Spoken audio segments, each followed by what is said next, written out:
बातमी रायगडमधून आहे। या ठिकाणी शिंदे सेना आणि राष्ट्रवादीमध्ये अलबेल नसल्याचंच चित्र दिसतंय। शिवसेनेचे आमदार महेंद्र थोरवेंना अदिती तटकरे यांनी उत्तर दिलंय। कर्जतचे आमदार महेंद्र थोरवे यांनी माझा विजय म्हणजेच सुनील तटकरेंचा पराजय असल्याचं म्हटलं होतं। त्यावरती अदिती तटकरे यांनी पलटवार केलाय।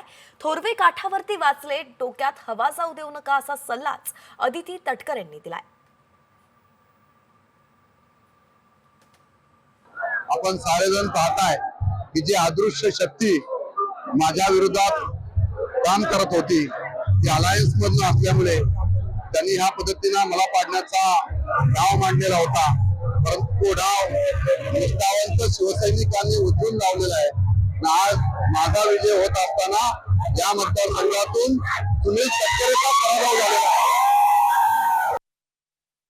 आहे। मी महेंद्र थोरवेंना फारसं महत्त्व देत नाही। काटावर वाचलेले आहेत, त्याच्यामुळे त्यांनी त्यांचा मतदारसंघ सांभाळावा। कोणाला यश मिळालं तर त्याची हवा काही डोक्यात जाऊन देऊ द्यायची नसते, उलट नम्रतेनेच त्याचा स्वीकार करायचा असतो।